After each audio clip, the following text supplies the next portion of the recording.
Aquí tenemos a un invitado muy especial. Nos acompaña Frank Turner. Bienvenido. Hola. Welcome. ¿Qué pasa? Have you ever heard of the instrument called resonator? Like a resonator guitar or just No. Oh. Not a resonator guitar, which is kind of acoustic. No, Yeah. It's an analog synthesizer. Oh, okay. That recently. No sé. No idea. We just talked about this documentary in which Okay. this girl found in a garage and his father invented Okay. like this Sure. kind of synthesizer. Yeah, sure. And she started to ask questions about her father, and she found out that she made this synthesizer, and then she found out that Peter Gabriel used it. Oh, and wow. Then the Beastie Boys used it. Oh, wow. And then she started like discovering her father's legacy through the instrument. Okay, that's very cool. Which I think maybe you have some connection like that to your past, to your guitar, maybe. No, a little. Would you say? Not with my parents, I would say. I love my parents, but my parents don't believe in modern music. Oh, wow. I'm not even kidding. Like anything past like 1900 is a bit too modern Really? for them. So when I was a kid, there was classical music and church music in the house, but I didn't have any rock and roll or anything as a kid. I told my parents who the Beatles were. Oh, really? You know what I mean? Wow. Stuff like that. So then when I was 10, I discovered Iron Maiden. Wow. No, that was like... Yeah, and it was like my mind blew up. You know, if you go from you've never really heard rock and roll to hearing Iron Maiden. Run to the Hills or whatever, it's just like, what the... And what when is did this? you first pick up the instrument that About started your 5 seconds later. Oh, really? Yeah. Iron Maiden was the detonator? Yeah. Wow. I heard Iron Maiden and I was like, I need a guitar now. And your parents like told you, let's pick up a guitar? I got a guitar for Christmas. Oh. When I was 11, I think, maybe 10 or 11. And I bet they wanted you to learn like Christian songs. Yeah, well, I Religious think songs. initially they would, I think like a lot of parents, they were just excited that I was interested in something. Of course. But then, well, the next part of the story, my parents didn't know anything about heavy metal or anything, you know. And I went out and I bought a copy of a heavy metal music magazine, and on the front cover was Cannibal Corpse. No. Wow. And my mum was just like, no. Obviously. So then for a time they banned me from buying records or listening to music or, well, listening to that kind of music or going to shows or anything. I still did, of course, but I had to hide and sneak out, you know. Find a way. Yeah, and I think that was very formative for me because music is mine. Do you know what I mean? I had to fight to be into this stuff. I mean, they gave up after a while. And how you managed to do it? Because it's nice to remember the time when where you received the call of music. But how you managed to do it? Yeah, I mean, I would listen to music under my in bed, Discman and hey, cassette, man, cassettes. Okay, I'm old. But also, I mean, my parents. I got kind of shipped off to a boarding school when I was 8, so I didn't see very much of my parents for a long time. So I would listen when I was away. How's your relation nowadays with the music? Do you buy music? Sure, yeah. I mean, music is my life. You know, it's my job. It's my passion. It's my obsession. I would say, you know, I'm 43 now. Shh. There we go. Okay. But it's so, you know, I don't want to, I think that the way that you listen to music changes as you get older because I think just because there's a limit to the amount of information you can hold in your brain, you know, when you're 16, everything is new. When you're 43, I still want to listen to the records I love from when I was a kid. I still want to listen to new music stuff, new music as well. But so I try to listen to new stuff. I wouldn't claim to be an expert. You know what I mean? There's stuff that I like that I listen to. In recent years, I've been working as a producer for new bands as well, and that's really a really cool way to come across new stuff, you know. But I think there's loads of really good punk rock around right now, and I'm excited about that. Which are the bands that you have been producing? So I'm actually wearing a T-shirt for one of them right now. Really? The The Mavs, yeah, really, great band. Yeah, There we go. There's me looking cool for the first time. The Mavs, they're like my neighbors pretty much, really? and I produced their first record. It went pretty well. I produced their second record, which sounds much better. I produced Pet Needs. I produced Grace Petrie, like a whole bunch of different stuff. And like I say, it's a cool way not just to find new music, but I think for me as a musician, working with newer bands, younger bands, is a really good way to remind yourself to not be that boring old guy who thinks that everything good already happened. Do you know what I mean? And I bet that like mentoring or tutoring new artists has made you find out things about the way you write music, Totally, and you produce music. Completely. What are some of the things? I think that the major thing for me is energy. I would say, just in the sense that, like, you know, I've been in studios on and off since I was a teenager. And it's easy to just be like, another day in the studio. And then you get a younger band in and they're just like, yeah. Like working out the muscle. Yeah. And they're just kind of like, but even songwriting, you know, it's like they've just figured out that this chord plus this chord plus this chord plus shouting is cool. And there's a freshness to it, you know, and it's just like, oh yeah, that is cool, you know, and sometimes, you know, I find myself thinking, well, I need to write more complicated this, that, and the other, and it's like sometimes it's cool to play two chords, you know what I mean, and so, you know, yeah, I think with the last record I did was very influenced by working with younger punk bands because there's a kind of energy to it, you know, which I think comes from. And you recently you did a tour here in Mexico, throughout Mexico, with the help of Gaston Longchamp. Yeah. And I was wondering about like how hard is it to make a set list with so much of your catalog being you have tons of records. I do. I have too many records. And also having a new album. Yeah. Sure. How do you pick like which songs to play? I bet that the latest record is the most you're inspired by to present. Well, yes. I think that for a support show, because it's like, so we were in, for example, we were in Morelia 2 days ago. I've never been there before. There was, 500 people there? I think maybe 10 people knew who I was, kind of thing. And so in that situation, I should say, by the way, I think about set lists so much. Oh, really? I will try and not talk about this for too long because otherwise we'll be here until next week. Don't worry. But like, I think for a support show, it's more about like just... being a support act's like speed dating. Do you know what I mean? It's like, or a blind date, let's say. Do you know what I mean? And it's just kind of like... These are my best shots. Yeah, exactly. You know, when you play a headline show, it's more like, here's stuff from the new album. Here's a B-side that you haven't heard. You know, trying to kind of keep everybody happy and interested. When it's a support act, it's a blind date. You're just kind of like... this is the best version of me. So I play a bit of everything. I play songs that try and get the crowd involved, sing-alongs or whatever, you know. Do you feel like there's a song that you must play live in order for it to feel like a Frank Turner concert? I'm not sure that I do. I think that the audience does. Which song is it? Yeah, well, okay, I would say I'm lucky that there's more than one for me. Great. You know, I think for some bands, there is that one song. And I don't disrespect that. I mean, cool. Like, how cool is that you have one song that everybody wants to hear? And the subconscious of the people that you... Yeah. I mean, Jimmy Buffett, the country singer, who was amazing, he used to call them the play 'em or get killed songs. Oh. And I like that expression. So for me, I have to play Recovery. I have to play Get Better. I have to play I Still Believe. But that's 3 songs. And that's off 3 different records as well. Even nicer. Yeah. And then now that we're here in Mexico, I will play the song I did with Gaston, of course, because it's the single over here. I sing it in Spanish.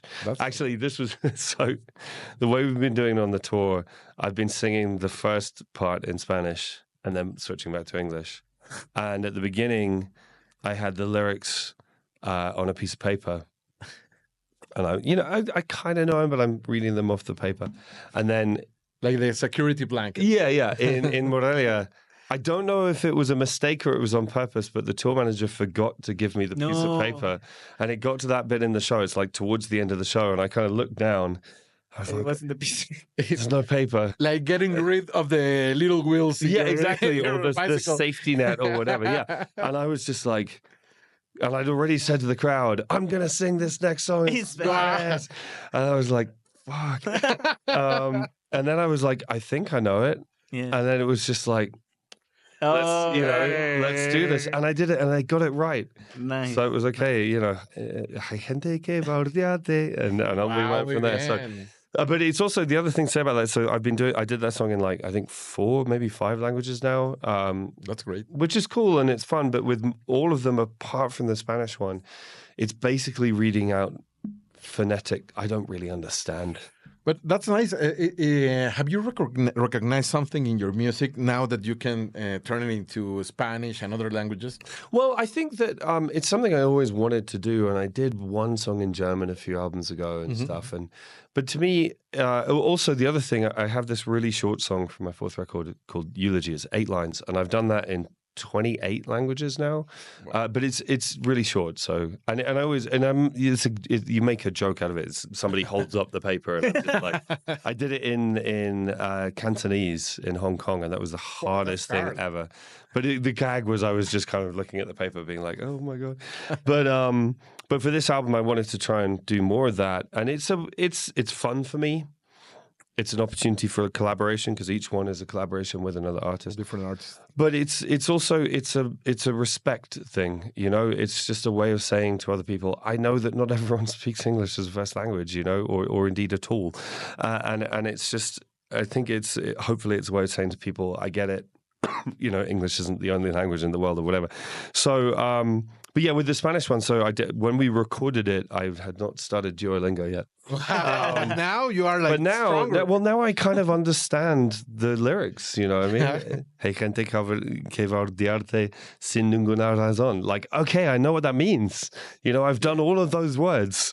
So yeah, it's kind of cool that I'm starting to understand what I'm actually saying. It's really nice that you, since the beginning, you have like a special link with Espanol. Sí. When the first time that you came to Mexico, I think it was in the Indie Rocks Indie Rocks, yeah, in Guadalajara. And you mentioned Juan Gabriel. Yeah. It was really nice that somebody connect with us. Yeah, in that sure, terms. absolutely. And I'm trying to learn more. Yesterday we had a long drive in the van, and I spent the whole time being educated by Gaston and his band about, like, musically wise. Well, about Mexican classic rock, the 1980s thing where it's kind of like rock and roll songs but with Spanish lyrics. So we were listening to all this stuff. I can't remember the name of the it. Teen Caifanes. Yeah, I mean, we listened to so much stuff. Okay. But it was super interesting to me to listen to this stuff. And again, some of them I'm like, I understand what he just said. So yeah, so it's cool. But also, I should say, on this tour, we've played with some cool Mexican bands. We played with Hipografo in Tijuana, the punk band. Okay. Hipografo, yeah, Hipografo. Yeah. They were amazing. We played with Blanco. They were so good. I'm going to forget what they were called. I'll write it down somewhere. But yeah, it's been super cool. There have been so many great Mexican, mainly punk bands that we've been playing with. And of course, seeing Longshot every day. Yeah. He's very good. I wanted to ask you about, you have a relationship with NoFX, sure. And I wanted to ask you, did you go to the last final concert? I played. You did? Wow. Yeah. I played. How was it? Amazing. I mean, it was an emotional day for lots of reasons. I was very honored. Which song did you play? Oh no, I played a show. I was support. Oh, you were. Yeah. Okay. I played. I was the only acoustic act on the whole weekend, which was pretty cool. Very punk rock. Yeah, which was cool. I was at the end of the last song of the whole thing. They had 41 guitarists come up for the decline. It was supposed to be 42, but NoFX when they play, they have all the people standing around the side of the stage.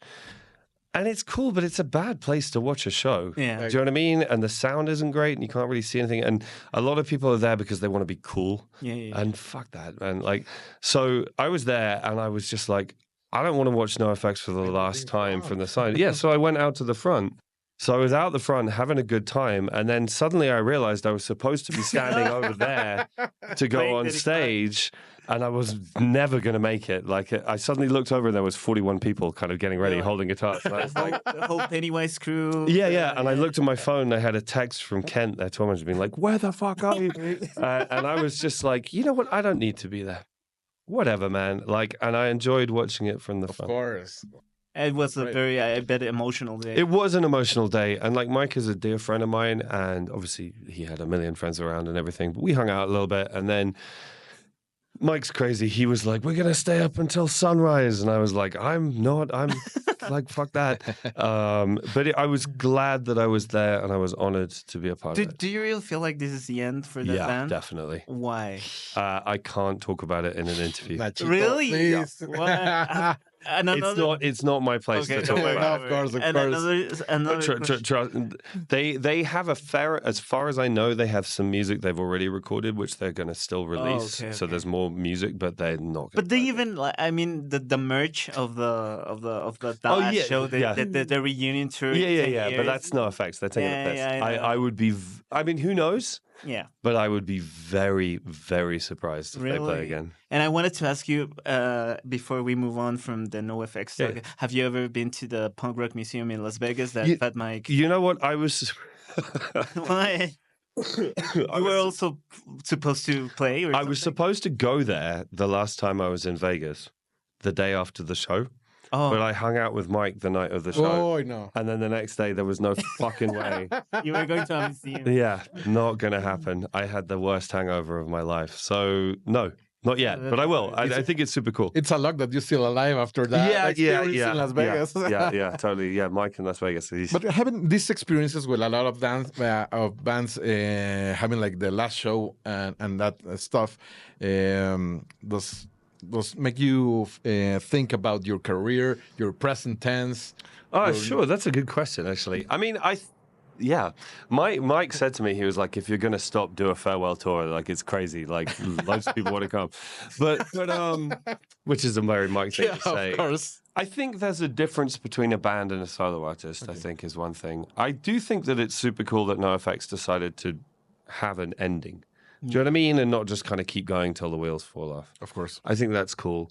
I mean, you know, I count my shows as a thing that people know about me. And like, I have my show 3000 is next month kind of thing. So, and sometimes people say to me, you know, what number do you think you will get to? And I'm like, you're kind of asking me how long you think I'm either going to live or how long you think I'm going to be popular. And I don't really want to answer either of those questions. You know what I mean? I mean, one of my all-time heroes is Leonard Cohen, and Leonard Cohen was still touring in his 80s. Yeah. You know, I mean, Willie Nelson's still going. Of course. I saw a friend of mine went to a show the other day, and it was one of the guys from, you know, Sun Ra, the jazz thing, and he was playing a show on his 100th birthday. That's crazy. And I was like, maybe 100 is a bit much. Do you know what I mean? But I don't know. We shall see. Who knows? I mean, maybe I'll get hit by a bus tomorrow. I don't know. But like, yeah, but there are a lot of punk rock legacy acts, right? Like the Circle Jerks. Yeah, sure. Touring the Descendants. Yeah. Which I think is cool. I mean, people want to see him, so happy days. And it's kind of, I think one thing that is interesting to me is the way that punk has become a multi-generational thing now, you know, like really. You know, we toured with Social D a lot, and Social D have like grandparents, kids, you know, and but I think that's kind of interesting and it's kind of cool. But I don't know, we shall see. And also, importantly, I don't think this will ever happen, but I reserve the right to decide I want to do something else with my life. You know what I mean? Great. And I don't want to, I mean, this is my job, you know, this is how it's my passion, but it's also my job. But it's like, if at some point I decide that I don't want to just do it for the sake of it. Do you know what I mean? I want to do it for good artistic reasons, let's say. So we shall see. That's great. And talking about the song, why did you choose Do One? Well, I mean, I think that Do One was the last song that I wrote for the record, and I'd kind of written all the rest of it and was thinking about ideology is too strong a word, but the feel, the tone of the record, and I needed one more statement to wrap it up, and then I wrote that song, and it was like, oh, that's a cool song, and it became the first song on the album, and the do-do-do-do-dos are pretty international. Of course. But it's really nice to think about the whole piece. Yeah, right, exactly. And it's the overture. Do you know what I mean? As they say in classical music, it's the sort of introductory piece. And so the first translation thing we did was with my friend Ingo from the Do Nots in Germany, who's a great band. And it's a pretty simple song. Do you know what I mean? There are some songs in there where I think it would be, because translating lyrics is hard, because it's not just putting it into Google Translate. You've got to get the poetry, the rhythm and everything. Even the slang. Right, exactly. And it's got to fit and it's got to flow and everything. So Ingo did a great job, and then on we went from there. I mean, the problem I have now is that particularly when we do a European tour, which we did in November, we were on tour in Europe, and like one day I did the Italian one, and the next day I did the German one, and then the next day I did the Spanish one. It was like, I'm gonna have a fucking nervous breakdown. Yeah, it's like, it's a nice way to embrace your music. I guess, but I end up, and then the next day I have to sing the English one, and I can't remember the words. Yeah, it's hard. But it's really nice having you here in Mexico with new music. Yeah. Even knowing Spanish. Yeah, sí, un poco. Yeah, un poco. But it's really nice to be here for a bit longer. Again, every time I've been to Mexico, it's been for like 3 days maximum. And this time 2 weeks, and that's cool. And today I'm talking to you guys, but this afternoon I'm going to be a tourist. Nice. Wow, muy bien. Where are you planning to go? Get lost in the city, or? Yeah, me and my lady, we're going to go to the middle of town. We're going to wander around, see what happens, eat some good food. A lot of good food here. Yeah. And just, suck it all up. I mean, she has some ideas about where we're going, and I'm just going to do what I'm told. Okay. Wow. Have fun. Yeah, I'm excited. And thank you for coming, for sharing. Hey, gracias. Yeah, thank you. Make us believe. It's really nice. We were with Chingadazo, the Kung Fu. It's a Mexican band last Friday, and we finished like the show with one of your songs, and it was cool. Like, Frank hace esto, y Frank hace esto, y Frank hace esto. So you're like an example for us. Well, that's very, very kind of you to say. The last thing I would say is that, like, the standard thing that you do in touring world, you do a support tour and then you come back and do your own headline shows. Wow. Yeah. That's all I'm going to say about that for now. But is it next year, maybe? It might even be this year. Oh, wow. Yeah. But, and also con la banda. Oh, really? Yeah. Because, I mean, if I could, I would take my band for every show everywhere. But it's kind of, for a sports show like this, tour, it doesn't really work logistically, financially, whatever. But, I'm here because I want to be in Mexico, and it's fun playing with Gaston, but it's also building, an audience and everything. And I hopefully, I'm not going to promise, but hopefully before the end of this year, we'll be back with the band. I really think going on tour in a country you don't really know well with just a guitar, an acoustic guitar, and going on, on a country you don't know, it's very punk rock, and I really admire that of you. But it's always been the advantage of the way that I do things. This is how I started in England. It's how I started in Germany. It's how I started in America. Just show up with a guitar, man. Make some friends. I got to know you because you were supporting all the bands that I really like, from Tiger Army to NoFX, and I always admired that you only came out. Well, sometimes you came out with your acoustic guitar, and you were confronted with an audience that maybe didn't know you. You were like singing your lungs out, and you were like saying to the people, "Sing along with me." And I was like very, very, very surprised that. Well, thank you. Gracias. Very, very punk rock. It's the tour with that. The tour I really learned that. I did a tour we're still talking. Fuck it. This is fun. I did a tour in 2009 on the east coast of the States, opening for the Offspring. And it was like arena shows, and it was the Offspring, Sum 41, and me and my guitar. And this in an arena. And no one in America had heard of me at this point, right? And I went out and I did my best.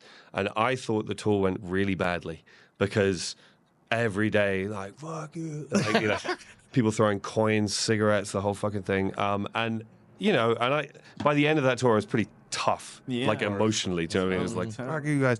And I walked away from the tour being like, well, I mean, It was an experience. I don't think it helped my career very much, but I was wrong, because the thing about playing to 10,000 people is if there are 2,000 people shouting at the front, there's still 8,000 people over there. And the fact that I didn't give up almost, and so the next time I toured on the East Coast of the States, my shows were rammed. Like, so many people being like, we saw you with the Offspring. And I was like, oh my God, really? And they're like, yeah, we were at the back. And I was like, oh, cool. Nice. Yeah. Cheer louder next time. Now that you have like a stronger skin. Yeah. But it's a good, you learn, it toughens you up a little bit. But yeah, so hopefully soon con la grupa en México, este año, espero. Muy bien. Muy bien, yeah. Mi estantería está azul. I like. Que ocurra, ojalá que ocurra. Muy bien, muy bien. Meanwhile, we can see you on stage this weekend. Yes, yeah. So we. En Fronton, México. Hold on, let me see if we can do this. So jueves. Próximo jueves. Próximo jueves en Monterrey. En Monterrey. Viernes en Querétaro. Okay. Es verdad, Querétaro. ¿Y sábado? Sábado en la Frontón de México, Ciudad de México. Y el domingo en Puebla. Perfecto. That's perfect. Lunes vuelvo a casa. The UK. Perfecto. Well, actually, the States right now. Oh, really? But yeah. Duolingo lo hiciste perfecto. Sí. Mi padre se ducha en la noche. The green owl is super proud. Yeah. Increíble. Yeah. Frank, thank you very much for My sharing. pleasure. Thank you for having me. And enjoy Mexico. I will do. Gracias. Y see you soon this year. Maybe. See you soon. Espero. How do you say maybe? That's what Tal vez. Tal vez. Or maybe also perhaps. Quizás. Quizás. Okay, I've learned on air. I've learned 2 new words. Tal vez, quizás. Perfecto. Okay. Pues escuchemos Duan, esta versión que hace con Longshot. Frank Turner, esto es Día de Perros.